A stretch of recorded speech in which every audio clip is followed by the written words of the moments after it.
3 guesses to where I am now. Yeah, this isn't a UK wedding.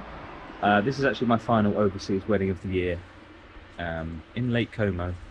I have an elopement I'm filming next weekend in Scotland, so it does involve a bit of travel. But this is my final overseas wedding, and yeah, I got in last night. Normal sort of driving drama I always seem to have with overseas weddings. My flight was very delayed, so got in very late to the Milan airport. Then yeah, so it was a driving in the dark thing to Lake Como. I've never driven here before, so that was interesting.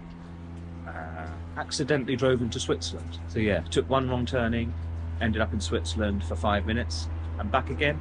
So that was a nice extra little bit of drama. Found the hotel pretty late, so didn't really see anything. I wasn't aware of the view I was going to wake up to, so yeah, pretty stunning. I'm right on the lake here, partly because this was a fairly late booking and there wasn't much left, so to be honest I've ended up somewhere a little bit more lavish than I normally would, but there weren't many choices. The wedding venue is actually only, one of the wedding venues is only 5 minutes down the road. Villa de Sola, looks stunning from what I've just seen, having a quick look. And the other venue is further up the river and a bit of a challenge, so tomorrow is going to be an interesting one. Tomorrow's the wedding day, because we can only access this venue by boat, and there's only a couple of boats going to the venue, so I can't get there until the bride gets there. So it's going to be a bit interesting for the ceremony, which is why I have brought someone with me today, Todd. Sort of last minute booking, getting in a second for this wedding, because I realised I wasn't going to have time to set up for the ceremony. So he's going to have to go a lot earlier than me in a different way to get to the venue to set up all my gear for the ceremony, because I'm just going to be legging it down the aisle just before the bride. So that'll be interesting. But other than that, it's a fairly straightforward wedding. Very nice couple. The rest of the wedding takes place at the other venue, which is walkable from where I am, so that's nice. So yeah, it's definitely going to be a stunning one, but logistically maybe a little bit interesting. So hopefully, if I get a chance, I'll film what I can of that. But now, day before the wedding, I'm going to go and see the other venue, which we can only access by taking a tour. So I've had to book me and Tom on a tour of the venue, but that's just so I get a chance to see it before the wedding, because otherwise my first shot at seeing the venue will be when I'm running down the aisle in front of the bride. So I'm going to go and have a look around there, do the little tour, and then me and the photographer are doing a bit of a pre-wedding shoot with the couple for a couple of hours at Villa de Sola where they're staying. So that'll be nice. It's nice to meet people in person finally, because they've flown over from the US, so I haven't met them. Thought I'd take you to my other balcony. Pretty ridiculous. So as I was saying, yeah, the couple have flown in from the US, so I've met them online but not in person. So I like to do these little shoots if we can. This is something I've just sort of offered to do pretty much for free, but it's just a couple of hours. It means I get to meet them, they warm up a little bit to the camera, and then on the wedding day get rid of that awkwardness of like first meeting someone in the morning. So yeah, we're gonna go and see the venue pretty bright and early, then go do the shoot with the couple, and then I need to walk through everything with Tom for tomorrow. So like I said, I brought him on quite last minute for this one, and we've got to work out like the logistics of this. It's basically going to involve him setting up gear, packing it up, getting on the right boats, heading away from the venue with the guests, all this sort of thing. So yeah, added challenge, but I think in the end it's going to be a pretty stunning one, because you can't really beat this view.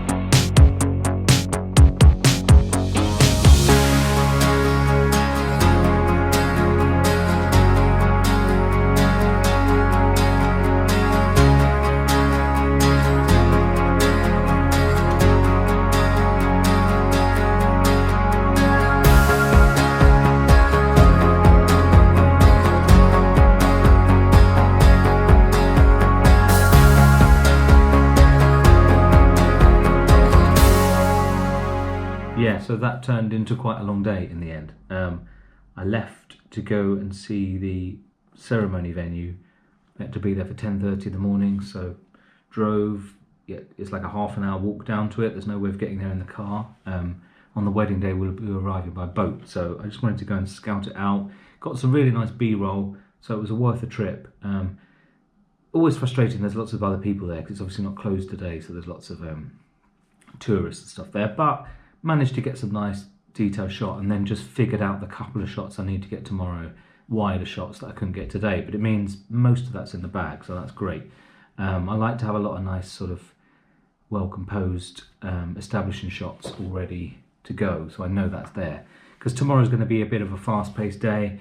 We're doing prep at the reception venue, Villa Sola, so we'll be doing prep there and a little photo shoot with the bride, then a boat to the other venue where the ceremony will happen, and that's pretty much it. We get like half an hour after that before the sun's gone to maybe get some shots with the couple, and then by the time we get the boat back to the other venue, it's going to be dark. So yeah, that's why I wanted to go and get those establishing shots today of the ceremony venue, because I won't get a chance. I'll be getting off this boat just in front of the bride, filming the ceremony, then it's pretty much getting dark. So I knew I wanted to get that because it's a stunning venue. And I got a little bit of establishing stuff of the second venue as well, but I'll definitely get some more of that tomorrow. But it's nice just to have some of that stuff in the bag. I've already copied that footage off my cards, and I can already see there's some nice stuff there. So it's just nice to know I've got that. We also did a little pre-wedding shoot with the couple, me and the photographer, for an hour, and that was really nice because it just meant I've also got some shots there. I always have to figure out what to do with that footage because it's, you know, they're in different clothes and it's very much a photo shoot. But normally I just try and use it in an interesting way in the film, weave it into the film in some way. I don't want it to look like just something you're tagging onto the film, like at the beginning, like it's just this separate thing. I'll find a way of like weaving it into the couple shots, you know, matching some shots on the wedding day with those shots, and, you know, justifying it basically in the film. So yeah, it's nice to have that already. Nice to have those shots ready to go.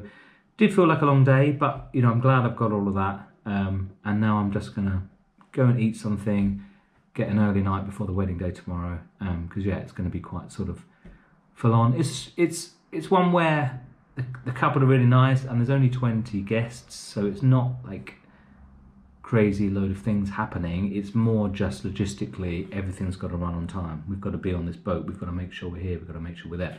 So yeah, but I think it's going to be a really nice one. I can't wait to share this one. So it's great to have, as pretty much my last wedding of the year. I've got an elopement left, but my last wedding of the year feels like a last summer wedding, even though it's November, because the weather's great.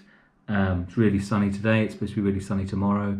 So yeah, it feels really great to have one last like cool wedding to film in 2024, and hopefully one that I'm going to get to share, and it'll be a really nice one. So yeah, looking forward to it.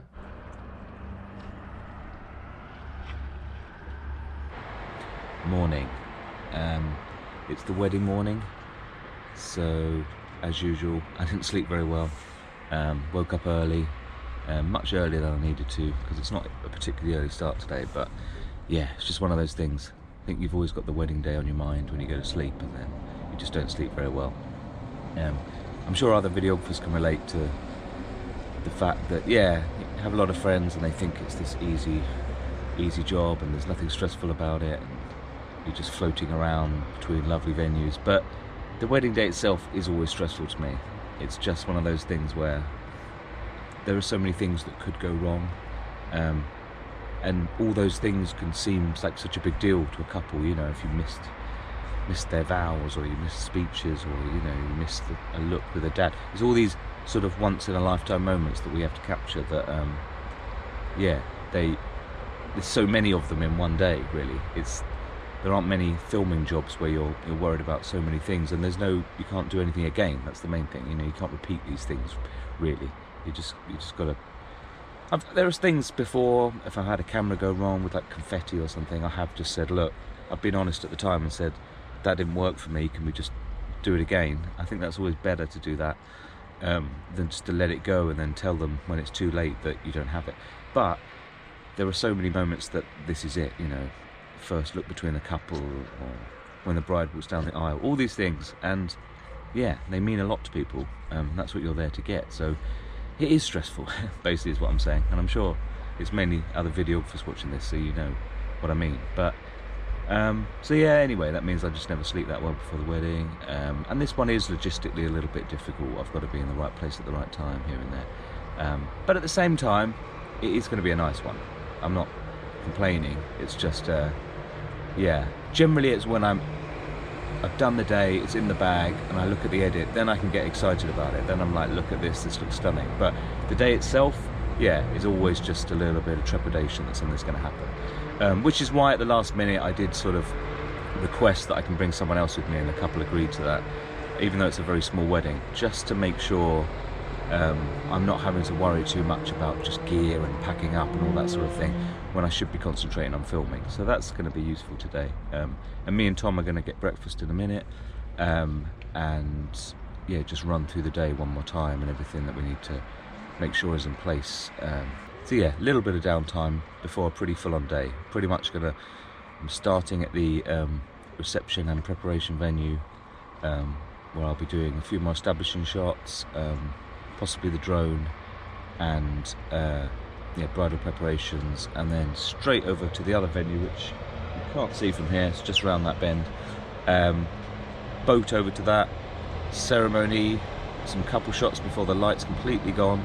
Unfortunately it's such a sunny day, but by the time the ceremony ends, it will probably be basically dusk, because it's November.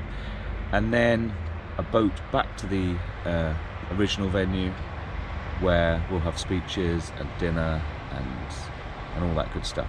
So really the stressful part of today is the ceremony and getting to the ceremony, and the fact that I'm arriving on the same boat as the bride, which I would never normally do. Sort of like arriving at the church with the bride in their car. I would never do this because I want to be there like early and setting up and stuff, but that's why I've got help today, and it's fine. And there is an opportunity there for some cool shots on this boat as we come over.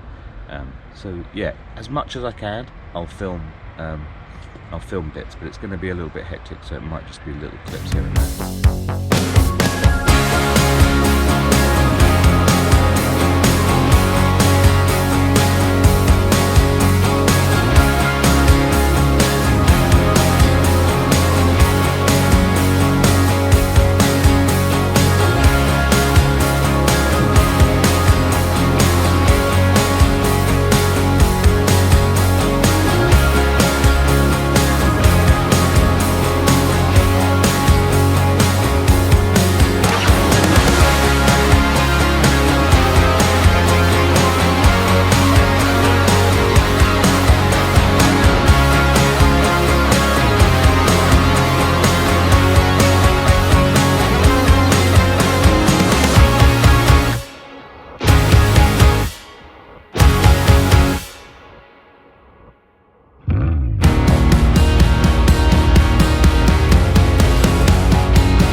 Wedding done. Didn't get much chance to vlog, as you can probably tell. Yeah, it was just a hectic day like I knew it would be. I took a few clips on my phone, which I've probably cut in here somewhere, but yeah, didn't get a chance to talk to camera at all. It was just very much chasing the fading sun all day, really. You know, it was nice when we were at the venue doing prep in the morning, but from the moment we got to the ceremony, the sun was going down.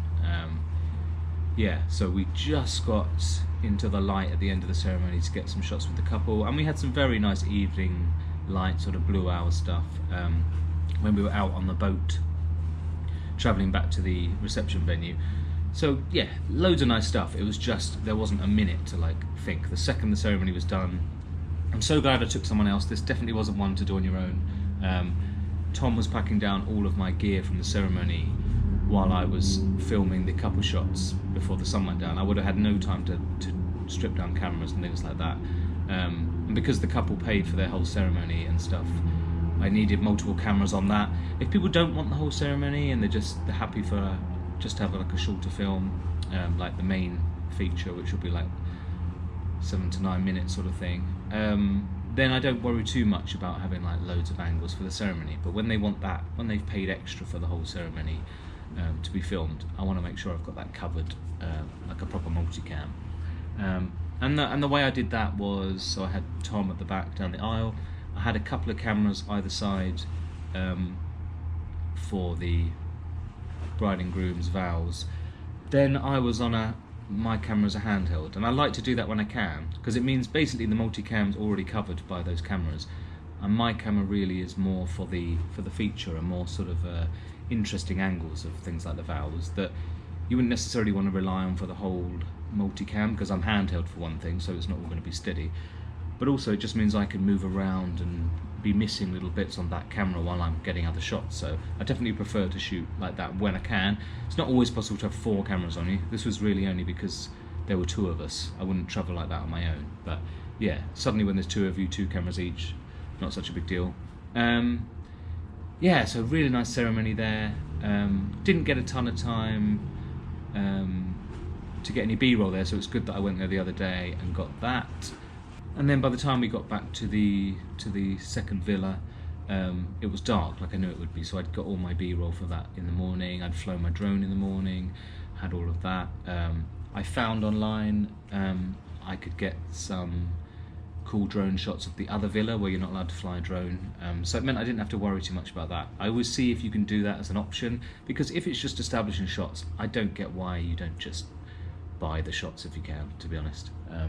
I sometimes make it an option for couples, like you can hire a drone guy all day or pay me extra to do drone, or sometimes for cheaper you can just buy some shots. So what difference does it make? I just make sure they look like shots that I'm going to be able to grade and match with the film and everything. You have to be careful with those shots that you're not buying some like really digital, badly color graded sort of footage, or it's already been color graded.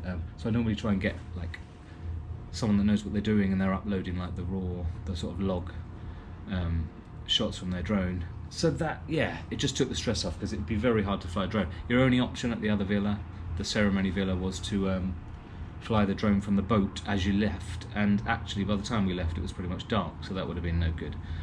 So anyway, yeah, a little bit of drone at the other venue, and because I'd found those shots already online, I could sort of match up my drone style to that. I tried to go for a similar sort of shot, so I knew those shots would line up nicely. So I already know, yeah, going to be able to make a really nice little film from this. The couple wrote their own vows, and they were really, really sweet, and just, yeah, unique, and yeah, just the sort of thing I like. And then their evening, it's another wedding. I've had a few like this year where it wasn't like a big party or anything like that. The evening was like an extended drinks reception for the guests and everything, so got some nice shots of that. But it means that makes me think about the film having like a sort of singular flow to it. It isn't going to turn into like a big party scene or whatever, but yeah, that's fine. But it means I'm already thinking about that and what music I'll use and everything while I'm filming it. No major dramas on this one. My last one in Italy, someone knocked over one of my cameras and pretty much destroyed one of my lenses, but nothing crazy at this one. All fine, really nice photographer, which made life a lot easier. So yeah, it's definitely going to be a nice film. Today I've got a little bit of time to hopefully go and get on a ferry and just have a little bit of a whiz around, because it's just this odd thing where it seems like I'm in this stunning setting and it's been great, but I really haven't had time to like soak it up at all. It's sort of first day we were going off getting all the B-roll and everything. Second, the wedding day was just absolutely full on, non-stop. So today, before I have to fly home, just a few hours to hopefully just take in the fact I'm in Lake Como for the first time for a little while, and then heading home, and then I have 2 days at home before I'm then flying up to Scotland. That'll be my 3rd visit to Stansted in 3 weeks. So heading up, flying up to Edinburgh, then driving to Glencoe for an elopement, which will be a really nice one, because I think I've already mentioned, but it's actually a UK videographer, someone, Isla, who shoots for me a lot as well. I'm shooting her elopement, so that'll be really cool, and we can do some creative stuff, and yeah, really looking forward to it. So I may vlog that as well, let's see. But for now, I'm going to go off and have a little bit of a jaunt around Lake Como.